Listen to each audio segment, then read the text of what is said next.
Okay, so we are back despite, the radio waves conspiring against us because radio waves are inherently xenophobic, and I happen to be part Ukrainian and part Iraqi.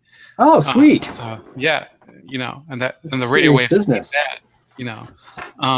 So I'm back with Benjamin Boyce. We were starting this interview about Evergreen State College, and he's been generous with his time today, telling us about kind of a corner of the country that I'm fascinated by. I'm not sure why it's not as big of a story, but where we left off, I was saying that we're living in a time when arts are being kind of shoved into a little shoebox of acceptable topics and ideas. And I was trying to ask you, as somebody who tries to break out of different I'd say frames that they put around you. How are you dealing with that? Maybe I rephrased that. So, uh, Well, that's an interesting question. Um, in a way, I find the most joy and pleasure in creation through the process of discovery, through the process of alchemy, of mixing and matching different elements and seeing what comes from them. And if I already have a predetermined set, like we were talking about radio waves, like if there's already a compressor that forces all output into like this very limited range, then there's going to be, where's the joy and the pleasure in that? mhm. And and so when you prescribe certain parameters to the act of human communication and the act of human expression, then you automatically limit what a human being is.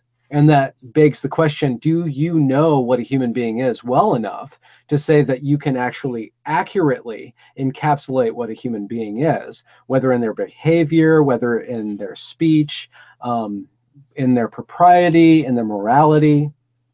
Um, that's a great question. If we look at the Middle Ages with Western culture, there was Christianity, and the way that an artist worked within Christianity was that you made money through your patrons, or you made money through the church, or not money, but sustenance. And so Mhm. you created art that served the purpose of the church, of the Christian church. And so there was a certain set of themes and a certain set of pictures and a certain set of topics that you could work within. And actually, within the creative endeavor, if you do have a predetermined set of rules or topics, then you don't have to worry about invention in on the level of the narrative. You can work within invention with medium. You can focus your talents on pushing the medium of the art forward. And I wonder how, within the social justice framework or within the leftist framework, if all of the innovation has to occur within that social framework, within talking about diversity or talking about these different topics that are really hot topics right now, sexism and racism and so on and so forth, then that unburdens you with the questions of what is race, what is gender, what is all these different things, and you can just focus on dressing yourself up or playing around within the parameters of that. So there is a benefit for an artist to take on themselves certain rules and certain moralities. But the thing is that I think that a human being should be able to develop not only their style but their substance. Well, And yeah, so, I'll tell you what the way I see it is, and usually I use the metaphors of music, popular music. If yeah. you look through all the trends of the past of the rock and roll era, let's call it, every single um, you know, every single genre that comes to this apex. There was hair metal, for example.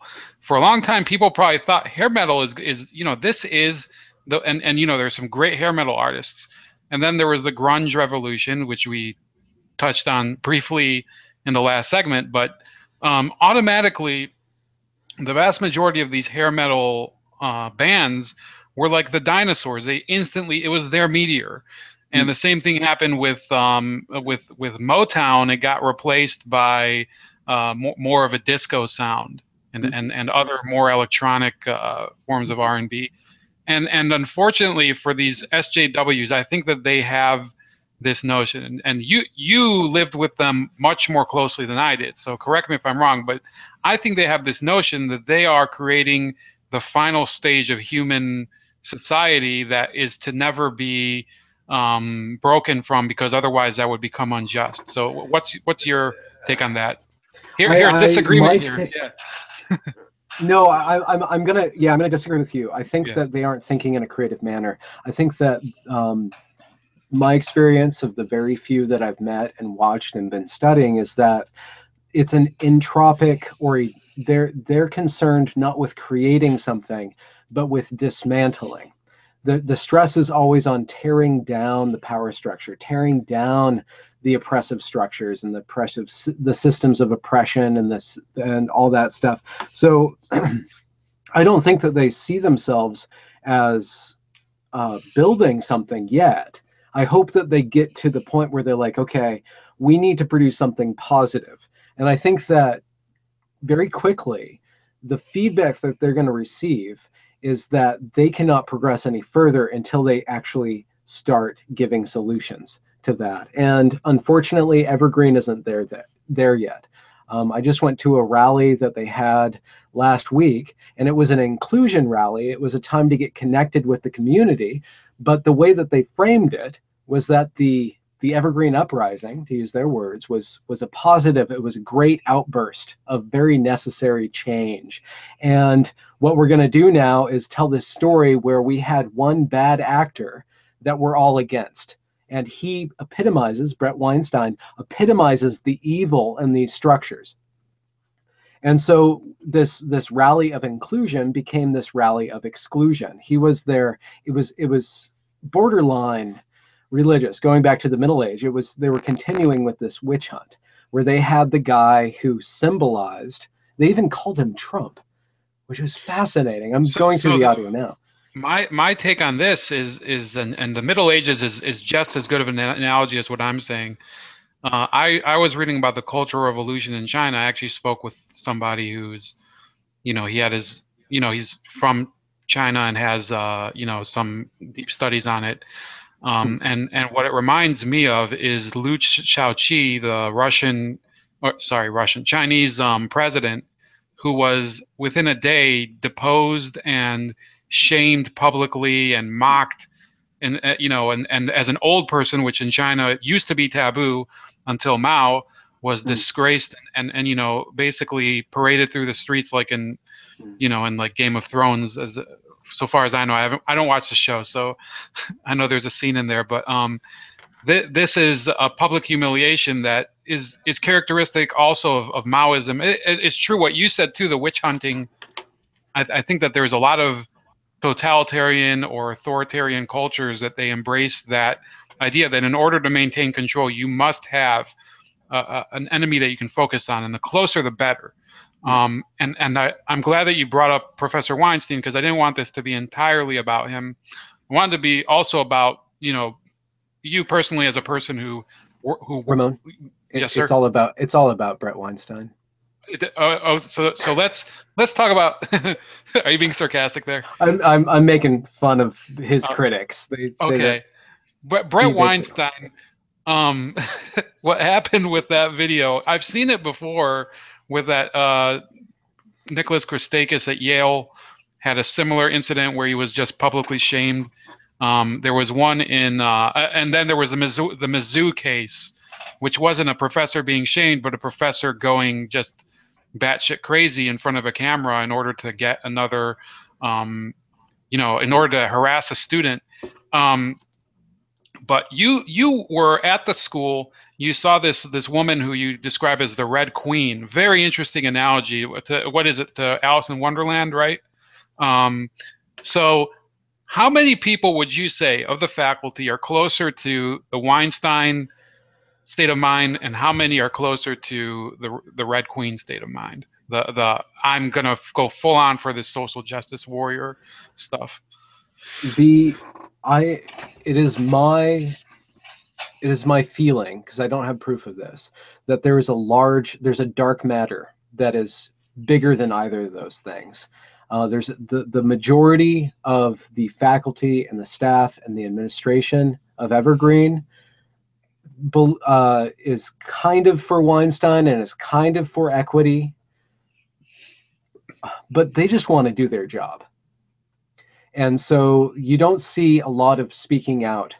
So what you do, you have a very, very strong vocal group that is for Naima Lowe, who champions her and who champions equity. And the president is championing that too. And they control Hey Ben, can you hold on 1 second? I'll be right back. I have somebody knocking at my door. Okay, good luck. I apologize. I know who it is, but I'll be right there. Okay.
And I'm back.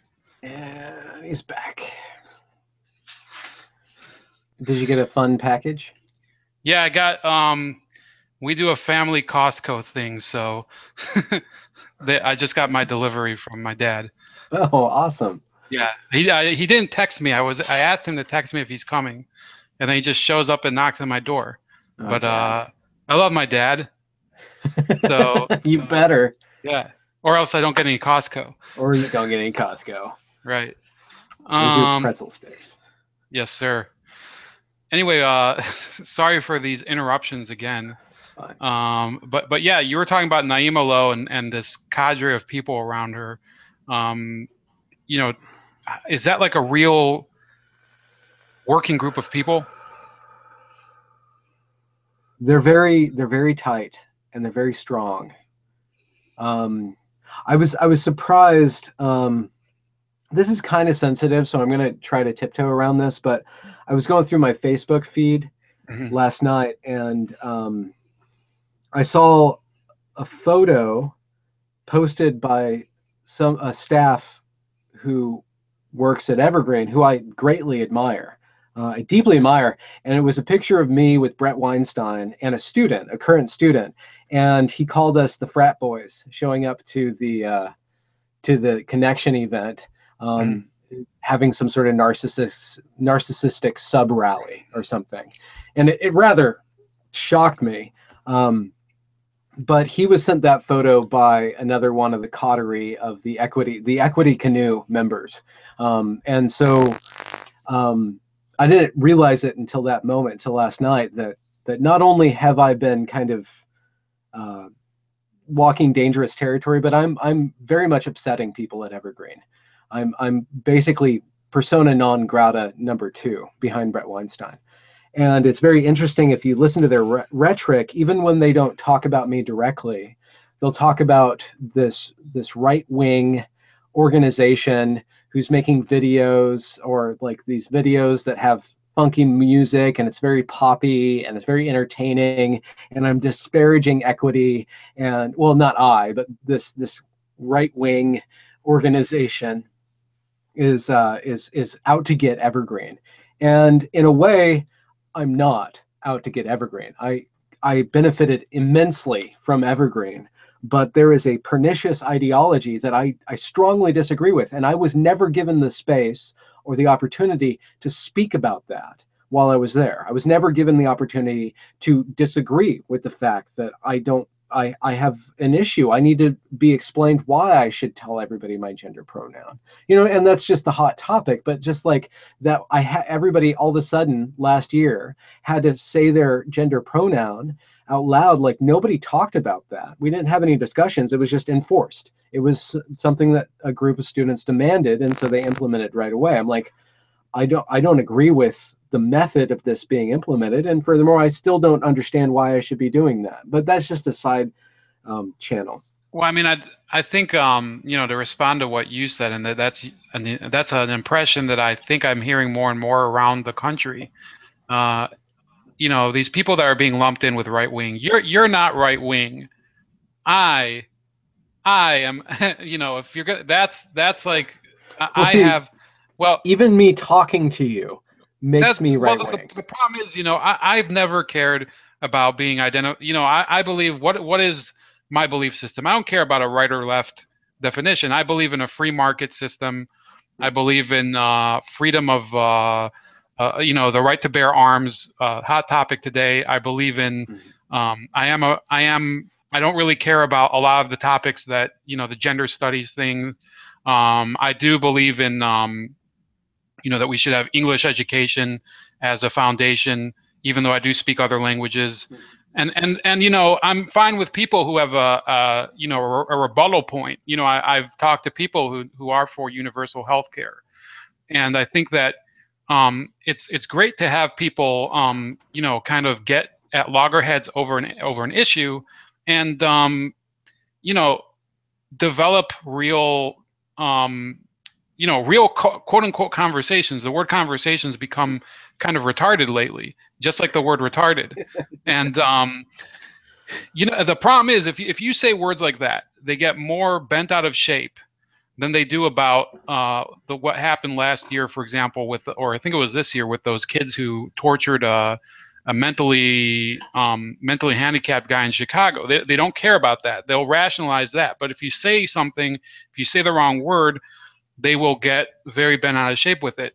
So what I'm seeing here, unfortunately, I think that they're right to a degree, this SJWs, but they're wrong in how they perceive it. Because yes, there are right-wing people that are taking what Evergreen is doing and using it to their means. But why are they doing it? Because they're providing so much ammunition and so much so much of a smorgasbord of topics that are to be used, and it's not fair for people who are rational on the left.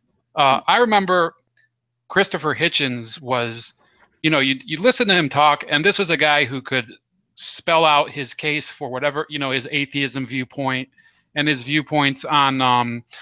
I think he was a huge proponent of a lot of the socialized services of the government, and that was an intelligent person. And you could really look at him as somebody who was a formidable opponent, even for people that disagree with him, like me.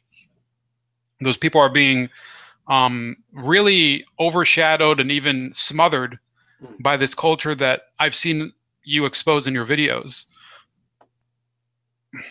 Is that how you see it, or is it kind of exaggerated? Yeah, well, see, the thing is, I try to, when I go back in time and I find a video of an Evergreen teacher promulgating a certain ideology, I try to approach it sympathetically, and then I try to critique it, especially by seeing how young people being taught this ideology over and over and over again, and that one ideology not being countered. Like whenever Evergreen has a panel of speakers, they all agree. right? They just all have a different perspective on what they agree on. But you never have debate. You never have somebody who's right. You never have somebody who's centrist at all. It's all left, left, left, left, left. And I think it's very fascinating that like you said, with the how the left is behaving right now, or the vocal left, the dominant left, the authoritarian left, they're forcing out all of the rational actors. And so all those rational actors are ending up speaking to conservative outlets and are ending up having commiseration with the right. And I was thinking this today at my job, where I was thinking that, like, what if Rupert Murdoch, the guy who founded Fox News or pushed Fox News in the direction it went, what if he was playing a long con on lefties? He's like, I'm going to drive public discourse into the gutter to such a degree that the left is going to have to catch up with me. And then we'll see, when we go into the gutter, we'll see who is worse off, the right or the left, when we all end up in the gutter. And I think, this is total conspiracy. This is just speculation. It's not conspiracy. But you see that now that the left has gone into this super authoritarian, bending facts to suit their narrative process or procedure, that people like Brett Weinstein, who are very progressive, very environmental, very like socialist in their demeanor, who think that the way that we're going to survive the oncoming crisis, that's not just us yelling at each other, but like the end of the world stuff, is to refigure out how we're going to operate in a way where we can share our resources very conservatively, through some sort of centralized structure. I don't want to put words in his mouth anyways, but Brett Weinstein's avowedly a progressive, and now he only has the opportunity, he's only allowed to speak to libertarians and to conservatives. He goes on Fox News, and then he's vilified, right? He's vilified by Evergreen, where Brett Weinstein's now a narcissist. Brett Weinstein's now feeding the alt-right more ammunition, when you're like, well, actually, you guys are the ones who are creating the ammunition. And then you're, by not listening to him, by not accepting his criticism, he has to speak that criticism, because you're just accusing him of all this awful behavior, being a racist, being a supremacist, and so on, so that he has to go to the more rational of the extremists in a way. Yeah, and I think if I want to push this into the the choppy waters of last year's election, I see a parallel with Jill Stein, who I never agreed with Jill Stein's viewpoints. I'd say almost none of them.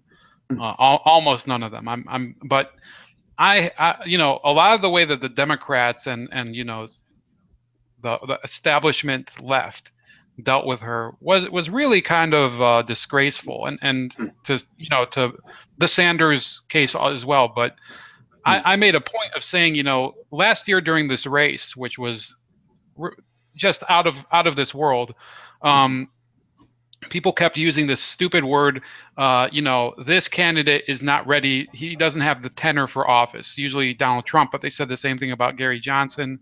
And then the Republicans would respond, she doesn't have the tenor. And I was like, tenor to be in the office? If you look at all four candidates, Jill Stein was the most, she had the most self-control, the best way of expressing herself, the best presentation, the best career accomplishments.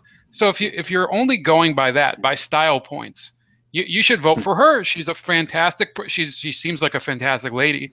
And that's why I'm like so flabbergasted by these people, that they have this tunnel vision, and they won't. I mean, I'm sure that some of the people at Evergreen probably did vote for her based on her policy points, but I voted for her because I didn't have any other choice. Yeah, there's certain people that had. I was going to vote for. I was. Tell you the truth, there were a lot of elections I haven't voted in, so I was willing not to vote in this one too. But I happen to have behind me this Bill and Hillary Clinton presidential penitentiary library, which is 50 books long, and I was like, I'm not. I've studied this woman long enough and her husband that I don't want her to be in office. Hmm. But I've never gone, and I've wanted to. I've never gone to a Clinton voter and said, "You're a disgrace to this country, and you should be removed from the voter rolls because you Hmm. voted for a candidate." Because you can vote for candidates that are horrible people, and I don't think that Hmm. excludes you from making a choice again. How about that? You are a grad of Evergreen State College. What do Yeah. you see um, down the line? Does it worry you what your college's reputation will mean down the line, career-wise, or reputation? Are people going to look at that degree as kind of a caricature, or do you think that there's going to be a resolution to this? The way it's headed right now, that vocal group wants it to be social justice university. They really want it to be social justice university. And according to their mindset, so far as I've been able to ascertain in, studying them and critiquing them, they sincerely believe that it is now time for those who are most vulnerable to be put on top, over those who are historically overrepresented in all these different ways. And that sounds like a noble goal, but to just force somebody on top, to force somebody in control and not teach them how to be an administrator, not teach them how to control themselves, not teach them how to inspire people beyond the moment of that great outpouring of revolution. Like, what happens when the dust settles? What happens when everything is dismantled? Well, you have to go back to building things. You have to go back to managing things. And I think that they're ultimately doing a huge disservice to the vulnerable populations that they're trying to lift up. They're lifting them up in the moment, and they're making them feel good during that 4 years of being at Evergreen. They're going to get all this safety. They're going to get all these special rooms that will have their race's name on them, and that will have to be statistically more their race than any other race. Actually, I was going through the interview that they had with the new vice president of equity and inclusion, and some student asked this vice president to be of inclusion, what would you do? I have to find the exact quote, but what would you say about white people coming into the multicultural center, or what would you do to discourage white people from going into the Latin room or the Black cultural center and stuff? That is a question that you can ask says so much about the students, not at Evergreen, but I think the feeling of young people right now, that is a valid question to ask. How can we shut off resources to white people? Because statistically and historically, they've had way more resources than everybody else. And on the surface, I can understand why you'd want that, why you'd see like white people have all this stuff and they probably took it from everybody else. But the opportunity that I think that the teachers should take is to say, well, there's a certain cultural values that these people who happen to be white embedded in themselves, and the same with Asians, and the same with perhaps a lot of Middle Eastern and European people, is that they prize hard work and family, or they prize science, and they prize evidence. Instead of teaching the qualities of behavior that produce wealth, they just say, these people have wealth and they took it from you, so we need to get it back because it's our turn to be wealthy. It's our turn to be represented here. And not teaching people how to be represented, not teaching people how to manage, others, and how to gain power and how to distribute power. It's a huge shame. They just want Yeah, to, it's that like caricature of Marxism where we're going to take from the haves and give to the have-nots, but the have-nots are not qualified to have, right? There's something about earning wealth that qualifies you for managing wealth. And yes. that's what should be taught. I think like I see a lot of what you're saying, and it's hard to there's certain events that I've seen. I mean, I went to college. I was a Jewish student at a school with a lot of Arab Americans, and I actually had a lot of fun with a lot of these Egyptian and Lebanese students. But there was every once in a while somebody would throw me. I was also, Hmm. unbeknownst to them, I was in the Israeli army, Oh, but So You know, are you Israeli or are you American Jewish Iranian? well, yeah, I was born here. My parents were they immigrated here in the 80s, and then I Okay. went back when I was of service age, Oh and then wow. I came back here. My mom's Iraqi. She passed Okay. away, the um, but the thing is, I never saw it as a problem because even though my dad was at a war with the Egyptians, and we just came on Mm, an anniversary of the war, I always thought the Egyptians are like pretty, neat people. They're fun to be with, and they know how to party. The Lebanese also a little. that's a Um, very and important characteristic. and I don't have a, and they're in the Bible in such a caricatured Mm, I mean, I do believe in the Bible, I've never seen mm, fit to project on individuals what I've known from their history as mm, a country.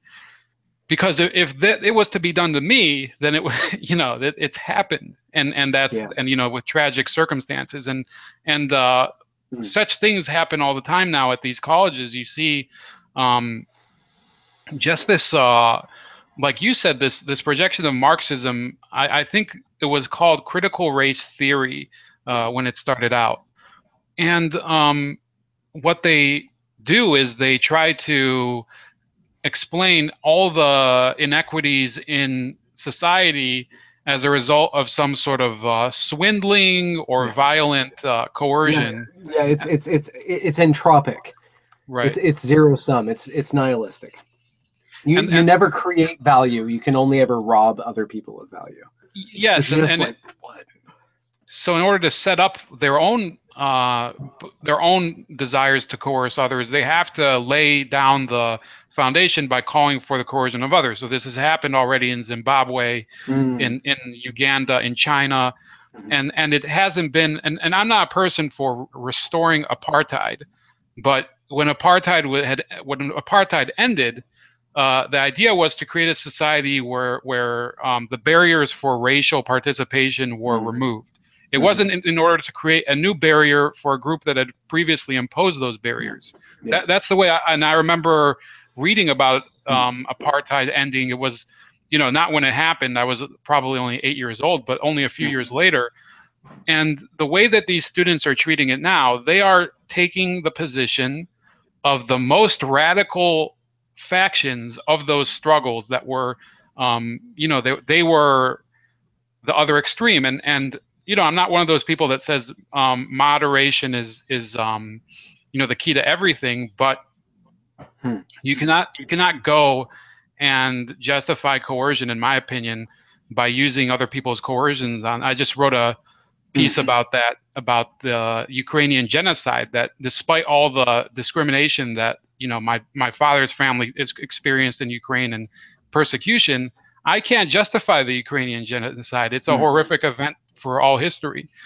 How do you think events like that, horrible tragedies like what happened in China and in Cambodia, what do these people just ignore them entirely, or is it not even like a topic at all?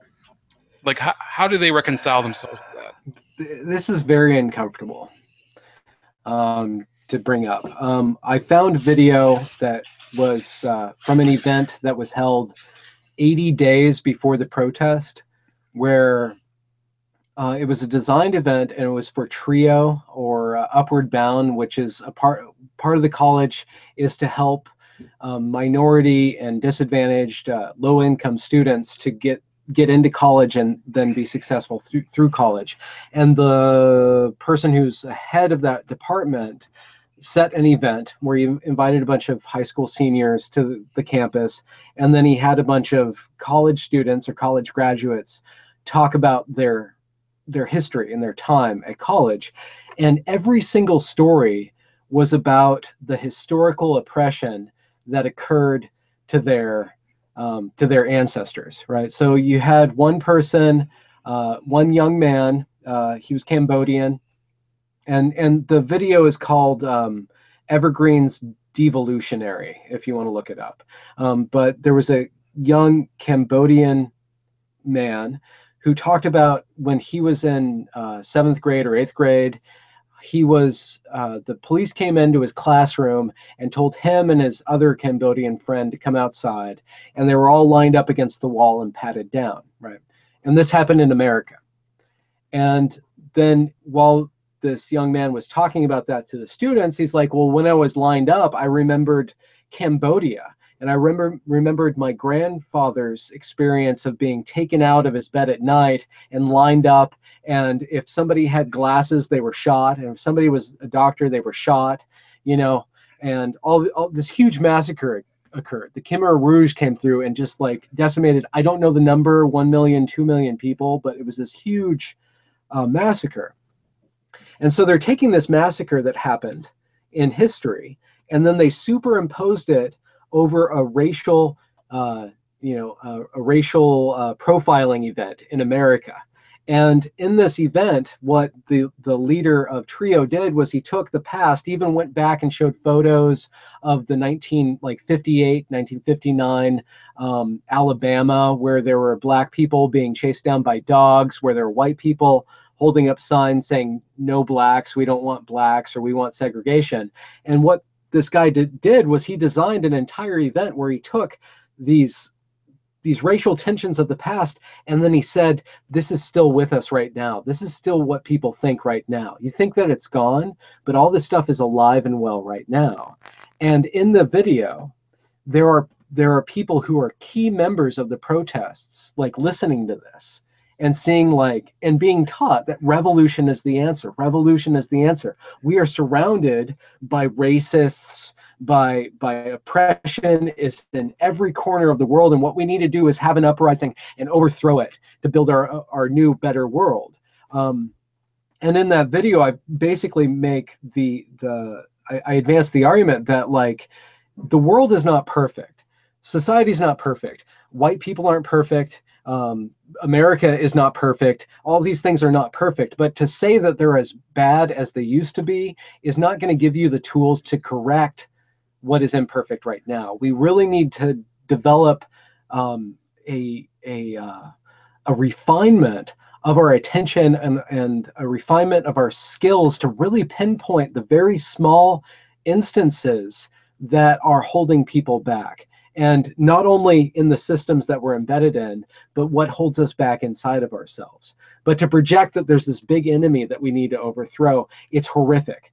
And I think that's a huge, I want to use the word sin. It's a sin that the Evergreen faculty and staff and administration are trying to teach students that the world is against them and they need to overthrow everything that's against them, instead of learning that to see people as people and to see these systems as flawed but perfectible. Well, I'll tell you what I think that they're creating, and I think it should worry both of us for different reasons, of course. But I have interviewed a couple white nationalists who are, they're not, in and of themselves, they're not awful people at all, but they espouse racial nationalism, which I don't believe in for a variety of reasons. It'd be so boring. Well, what they have been. And I can see it from a cultural standpoint. They've been pushed into this corner where, for example, one of them happened to be homeless for a while, and he still gets attacked for being a white racial oppressor and whatever. So he says, I don't have to take this crap anymore. I'm a Irish by descent, and I don't need to be told. And these are people, they didn't want to become white nationalists.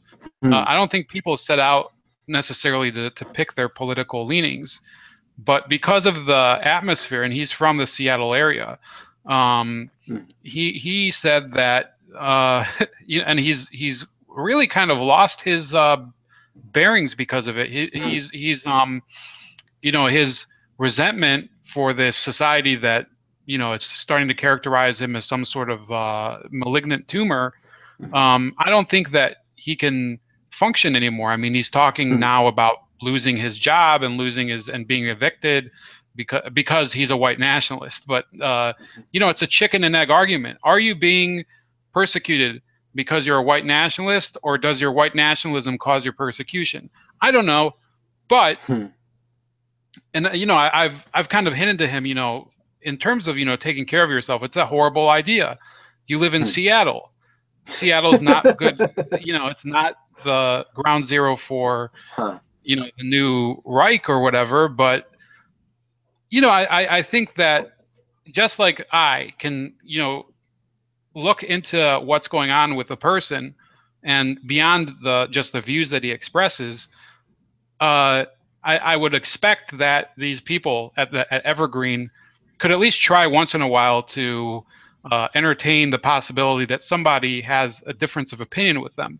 But it seems like they not only do they not want to do that, they're not capable of doing it anymore. Yeah, I really find that unfortunate. And I've put myself in the position where I am persona non grata number two behind Brett Weinstein, because I'm openly criticizing Evergreen, but coming across social media posts that call me names, say that I'm a narcissist or say that I'm a frat boy, it shows me that these teachers and these staff and these faculty, they themselves are incapable at this point of receiving criticism of them. And the thing is that what happened at Evergreen was atrocious. I mean, even the New York Times had to say, this is not right. This is not correct. I mean, even the New York Times, they pissed me off with the way that they treated Bernie Sanders. They really pissed me off about that. But to be unable to receive criticism, it forces you to only look at the world, and it forces you to see in the world only that which will reinforce your belief. And two, it disallows, or it blocks you from being able to grow within your belief. If you are not criticized, then you cannot become more subtle. If you're not wrestled with, and if you don't wrestle with these ideas, then they become this, you become a caricature within the idea. You become a carrier for that mimetic pathogen, which is your ideology. And you can only ever replicate that ideology in any given circumstance. And that might work for you, but when you replicate that with a young person, and then they replicate that with another young person, you eventually get somebody who is so incapable of dealing with variance and change and difference that it becomes the opposite of diversity. It becomes judging people based on the color of their skin or the tone of their voice or which kind of butt they like to grab, or so on and so forth, right? So it's very unfortunate. Yeah, and I think that there is another element, because remember, it's a school, like we said at the beginning of the last video. In a lot of careers, for example, my job, I have to design things, and if it doesn't fit the requirements of the customer or of our organization, then just this past Thursday, I had a visit from somebody who said, "Do you really think this can work? Do you? I want you to really spell it out for me." And I had to. And it took me a few, and I was, and there was some pressure on me there. And that's the approach that I think maybe I'm better at it in politics than I am in engineering, because that's kind of the approach that I take. That when I hear somebody advocate for universal health care, that challenges me to advocate against it for various reasons. And it's a kind of a back and forth. It's like a tennis match. And at the end of the tennis match, people can shake hands or throw the racket at each other, but it shouldn't be this horrible experience that you've been seeing. But these teachers, this is where I was going with the fact that it's a school.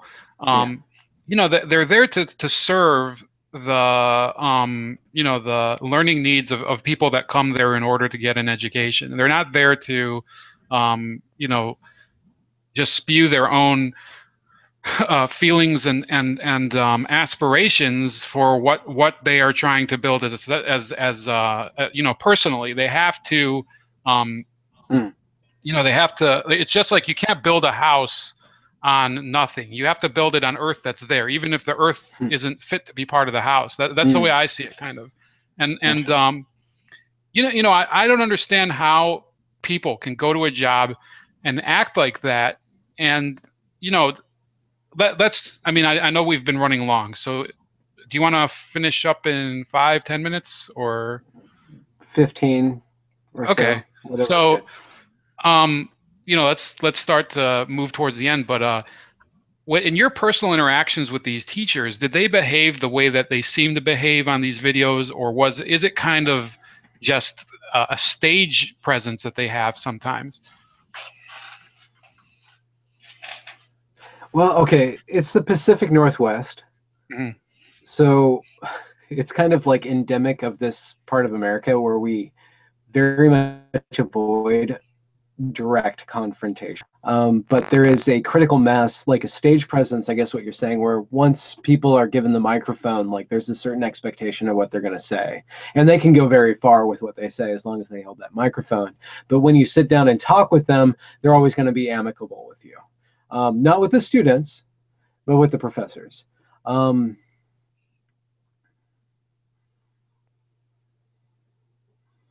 I lost my train of thought. You made me think of something about, and I didn't take a note down here.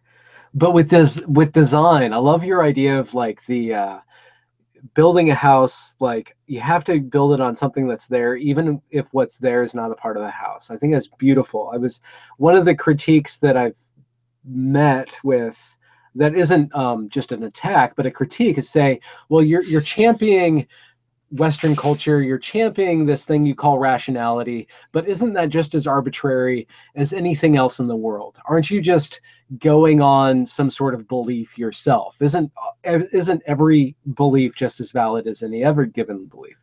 And I think about the engineering. I think about engineering. If you want a car to stop, like you really have to go through and design a system that we call brakes right now that's going to work. So what we need to do is figure out some way to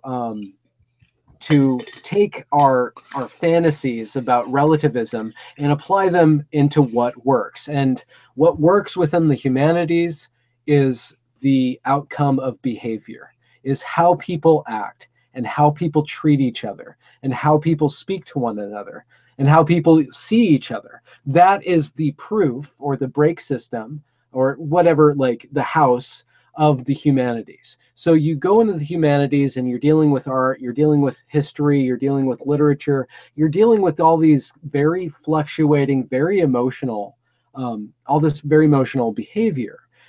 So where is the solid ground with regards to a work of art?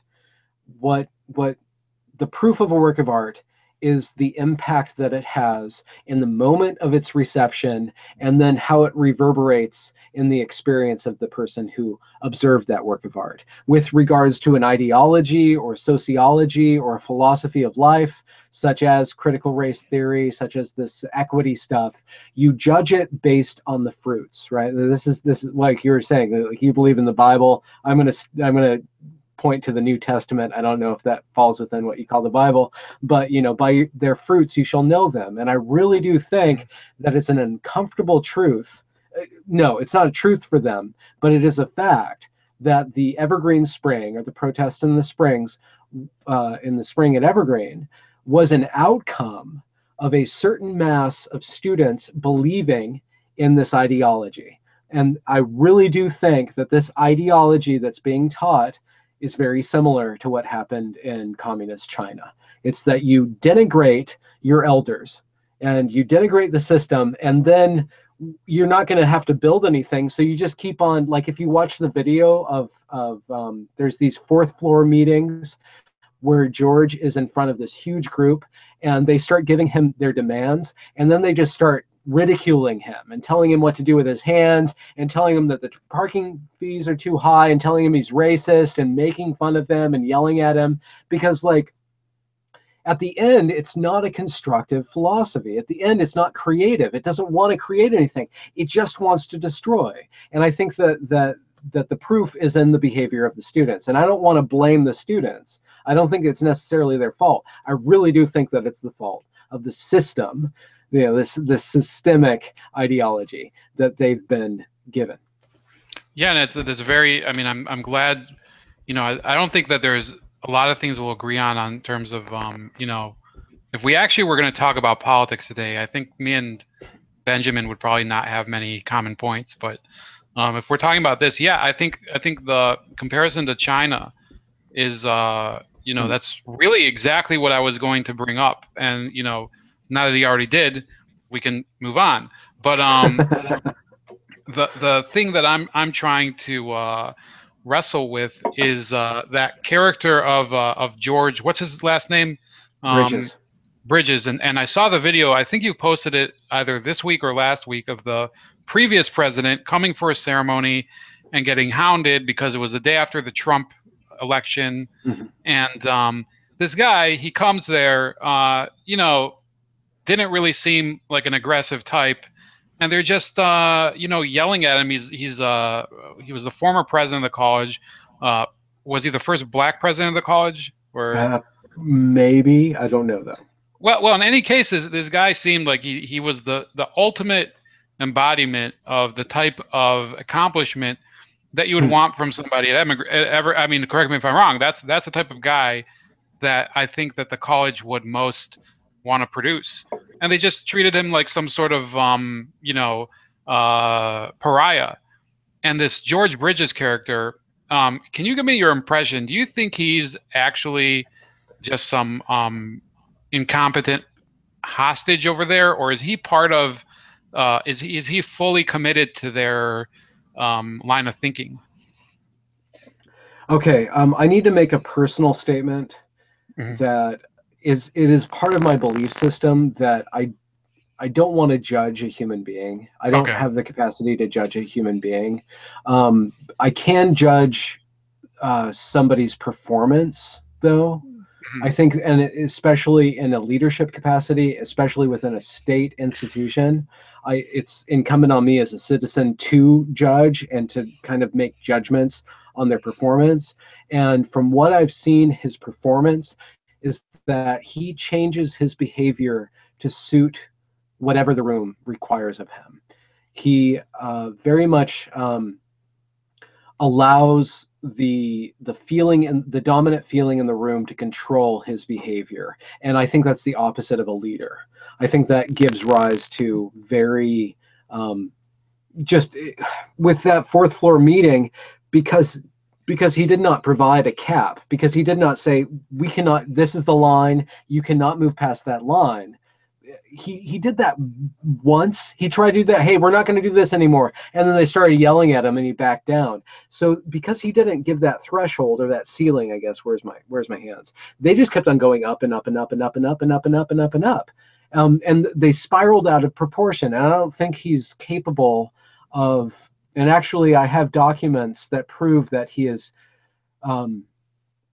was willfully negligent with the safety of those who he was in charge of during the days of protest. The police chief gave him a memo on the second day of protest, where the library building and the administration building was basically taken over by students, and entrances and exits were blocked. People were taken hostage. People were blockaded in their rooms. The chief of police, before that happened, on the day of that happened, the morning of that happening, she's like, this is going to happen. We need to be prepared. And he didn't do anything about it. He just let the students do whatever they want. And nobody got hurt, but the campus and the whole Evergreen situation reached a limit that we really, really, really don't want happening across America. Like, it's completely unacceptable. And I think that it was within his power to stop that from happening. And furthermore, I need to make one point on that. So-called 80 students have been sanctioned because of what happened then. If George would have followed the advice of his chief of police, those students would not have been in a position to act and to display behaviors that they were, by just the mass of their movement, compelled to do. I think that he should be responsible for the students' actions, because he could have stopped them from being able to do that. Yeah, and I think like you bring me to another. I mean, we're gonna end soon, but you know what? Let's talk about like an institution that's the opposite of Evergreen. There's only a few to come to. I mean, let's say Duke University in the mainstream would be kind of the more of the elitist traditional college, or I'd say Hillsdale College if you're familiar. I don't think that, you know, I'm a conservative person. I don't think that I would be able to really enjoy being there either. I think that you do need kind of an environment where, and I'm not saying that that's a bad college either, and I'm not saying that Evergreen College, there may be many people that benefit still from going there, but we're confronting here an issue of how much structure is necessary to have a institution that has real integrity academically and socially, and you know we could use 5 different other adjectives for it. And yet, I think that if you did something like really impose discipline in Evergreen, yeah, you would lose a bit of the Evergreen jive. I don't know what to call it. Or you know, we have a similar college here in Ohio, Oberlin. Not quite as I think it's a lot older than Evergreen, but it has the same sort of student body. So where would you begin? Where let's say, how much structure do you need? I mean, you have this unique curriculum, which Dr. Weinstein actually went in depth, talked about on one of your videos. Yeah. How do you impose more structure without, you know, just poisoning the well of what you did try to accomplish there, which does have, you know, a few decades of real success to it? Okay, so I think that we can reframe it not as structure, but as skills. So that there's still freedom, but there is a requirement with regards to the skill of the students to perform at a certain caliber. And every student is different, and every student not only is different where they start out, but like the term is neurodiversity right now. Like I'm very neurally diverse. Like I do weird things all the time. I talk to myself in the shower and do stuff like that.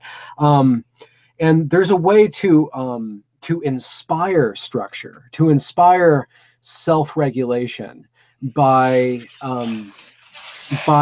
demanding from the students that they just basic things.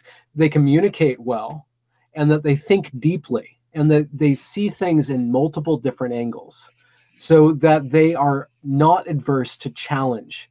And a belief system, such as displayed in a certain faction at Evergreen, is construed is built in such a way that it causes people to avoid challenges. And to cast, there's this huge challenge. There's the alt-right, and there's the system of oppression. That's our challenge. But the real challenge is like, well, there's all these different individuals, and I need to figure out how to deal with them, and I need to learn how to deal with myself. And like the real challenges, instead of these big systemic things, obfuscate like real learning, like getting better as a person, getting better as an individual. I wrote a tweet that might be kind of controversial today, where I said that, like, why not pursue supremacy, not racial supremacy, but personal supremacy? How can I be the absolute supreme communicator, the absolute supreme helper of other people? Like, why not pursue a supremacy that doesn't need somebody lower than me to feel high, but to achieve the best that I possibly can be? Is that not what education is about? And construing everything as us versus them, construing everything as we're going to help the vulnerable, we're going to create safe spaces, that allows for people to avoid the real work of actually maximizing their potential and providing the world with something that has never existed before. Well, there you have it. We've done, I think, altogether, this might even be 2 hours, except for that huge technical nuke that happened, but Well, I want. you can put a advertisement for Fremont beer in there. Oh, absolutely. Yeah, I'll shill here for well, all I have here is Hillary Clinton books, but okay. Um, I have here Go corporate. Fender guitar strings. Awesome. I haven't played for a long time, but I still have these, and they're still not rusted because I Because you didn't didn't open it. breathe on them. Oh, excellent. Right. But yeah, I want to thank Ben Boyce again, and hopefully one day. And you're welcome back anytime. You have like fantastic material, by the way, and his channel is it's Benjamin Boyce, right? Benjamin A. Boyce. Benjamin A. Boyce, and what expose Evergreen is on what, Twitter or on It's just a hashtag on the internet okay. now. You have to do that little dash above the E, but if you do hashtag expose Evergreen, you'll probably find it in Twitter. Okay, so you're welcome back anytime. Stay on the line for afterward, and Okay. anybody who wants, please share this video, comment. I think Like, Ben is going to post subscribe. it. Well, right?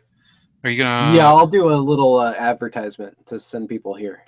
Okay, yeah, or you can. I'm fine with you downloading and reposting it too, but I've had other people do it. And everybody have a great Monday evening, and we'll talk to you later. Night.